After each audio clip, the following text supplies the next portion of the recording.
shift the pins. Like you're going to a constipated stew. Push, you are not pushing, you are shouting. Baby is out. Hello there, my name is Godwin Asediba, an award-winning broadcast journalist with Media General. I am young and I am thriving.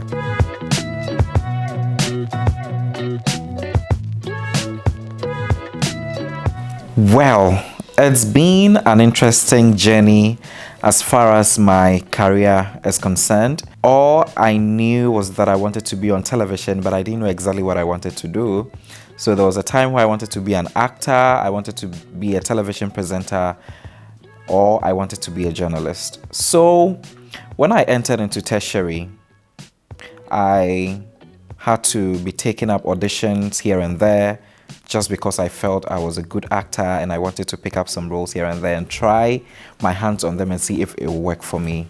But I did 1 or 2 movies and commercials here and there, but it wasn't really coming as I wanted it to. So I decided to try presenting. So I started going for presenting auditions. I even came for TV3 auditions for presenters and news anchors. At a point you'll be picked and at a point they drop you. Then I was done with my diploma after 2 years from Ghana Institute of Journalism. Then I started my national service. So I was posted to Obonu FM, an affiliate of Ghana Broadcasting Corporation at Tema, which was very far. So I was transferred from Tema to the Accra branch of the Ghana Broadcasting Corporation just around Kanda. So when I went there, I met a lovely person called Valerie Danso, who was with the entertainment desk where I officially started my national service. So I was producing a show called Showbiz, then sat in as a host for Valerie when she wasn't around, then some news items here and there before I finally moved to the EIB network, GH1 Television and Star FM. So I also started reporting there as well, and it got to a point my boss then called me and realized that there was this potential I had in me that I did not even know. So that was when the journalism career actually began. For the top 3 stories that I have covered as a journalist, number 1 will always be the investigative piece on the state of the Korle-Bu Mortuary. The second story will be a documentary I worked when I joined Media General titled The Golden Enemy, which highlighted how young girls were being impregnated by illegal miners somewhere in the eastern region. That will be my number 2. And number 3.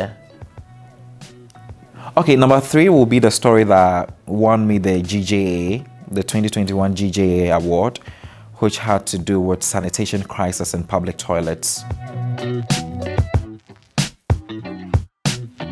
So I traveled to the central part of Ghana, somewhere around Kaswa, thereabout.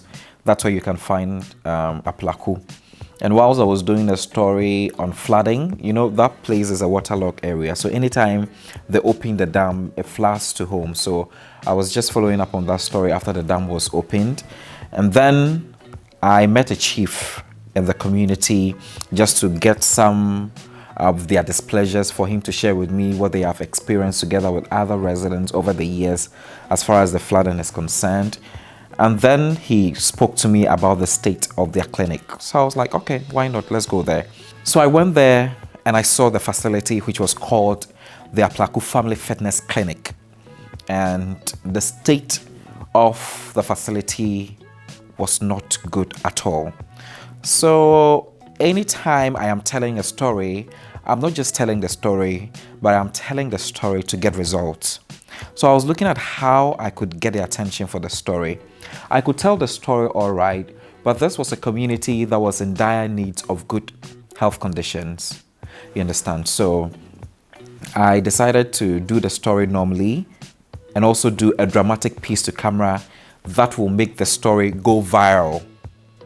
Usually, when these stories goes viral, it gets the duty bearers to act on it immediately because it comes with frustrations, it comes with social media reactions here and there, and when you have it at the top trends, it also, puts them in a state that doesn't make them feel uncomfortable and wants them to act to the story immediately. So when that video actually went viral, it shook a number of tables, especially the Ministry of Health and all.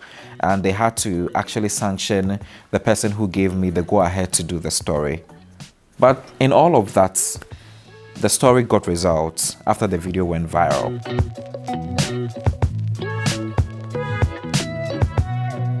So for the Kolebu Mortuary story, it was a very sensitive one and a shocking one. When I entered the facility myself and I was doing the story, I didn't believe that I was in there. I was absent-minded for like a second or two until a mortuary man touched me. You understand? Because I had not seen a dead body before, and that was actually my first time.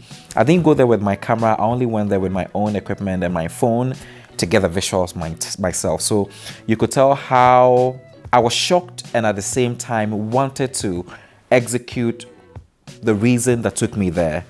So it got the results, because after the story, most of the mortuary workers who were involved, who spoke to me in an interview, even though I blurred their faces and all of that, were punished. Most of them were suspended, but then I kept on doing a follow-up story just not to put them in trouble. You understand? So after the story was done, I learned the AMA came in to do some sweeping here and there, scoop the water that was stuck inside the morgue for a very long time, and also clear some of the gutterways just to allow the human water to flow freely, which I think is good. So after my report on the state of the mortuary, I was down for like 2 or 3 days because I had to get myself together. One, I can still smell it around anytime I think about the mortuary.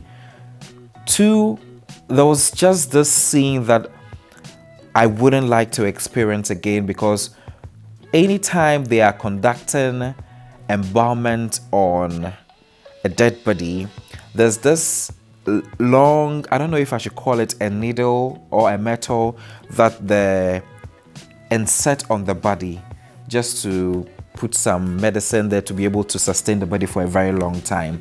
So there was a part where the man tried putting the metal on a woman's skin and the leg was swelling, so it was like a split. So the water splashed. I wasn't sure if the water touched my skin, but in a way I felt the water touch my skin and it wasn't a comfortable feeling. So anytime the mortuary comes in mind, that particular scene was one of the most traumatizing experience that I wouldn't want to experience again. The current state of journalism in Ghana, I think, is very interesting.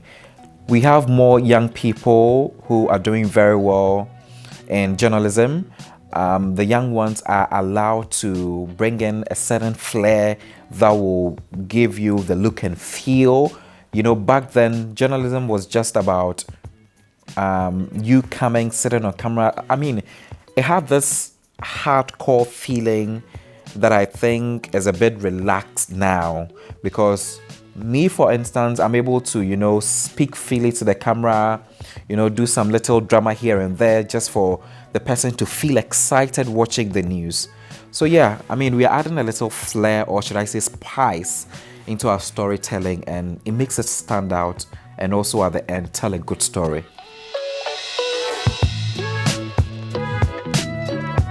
One of the big challenges we face in our line of duty has to do with safety.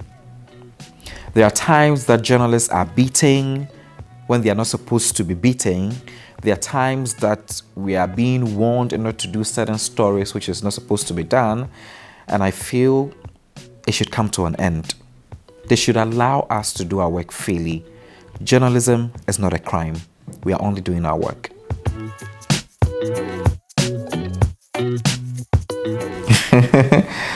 I've always loved fashion growing up. I remember in primary, anytime I wear my school uniform and I come back home, I had just 2. So on Monday, I wash it, wear the other one, come back, wash the other one, iron. And I make sure that the line on my short knicker is as sharp as a blade. You understand? So fashion has always been with me. I don't know where I took it. Should I say my mom? Because my mom also, she likes to look good. She really likes to come out looking good. So I don't know if I picked it from her, but then always wanting to look good, either to the classroom, to wherever, has always been with me growing up. And for those who knew me from childhood till now, they're actually not surprised that I put a lot into how I appear, either on television or in person. So there have been a number of nominations that I've had in my career, and the one that I'm most thankful for is the 2021 GJ Awards, where I was a judge as the Best Environment and Science Journalist of the Year. The other ones also include the Best Dressed TV Personality of the Year from Ghana Fashion Awards 2021, and some others, if I should say. I would advise up-and-coming journalists to be themselves. Coming to the industry, do a lot of reading, invest more into researching and know what you're all about. Always cross-check your work to know that whatever you are bringing out is factual. Because if you're known to be a journalist who bring out bad news, it will be a bad or a dent on your reputation, which won't help you grow. In the next 5 years, I want to be very successful in my career. I want to see myself doing some works for the international news agencies. I want to work with the CNN and the BBC. Yeah, it is possible. I believe it shall come to pass. I also have some sort of interest in fashion, so who knows, I might venture a little into that as well. You know, taking people into tutorials on how to look good, or maybe presenters on how to look presentable on television. All right, so that was my story. I hope you are inspired. You can catch me live on TV3 in the morning to watch the morning news, where I bring you absolutely nothing but the best, accurate and factual news when it comes to anchoring and news reporting as well. You can also follow me on all social media platforms, on Instagram and Twitter as Godwin.Asediba, and on Facebook as Godwin Asediba. You can also subscribe to my YouTube at Godwin Asediba to get to know all the compelling stories that I have been working on.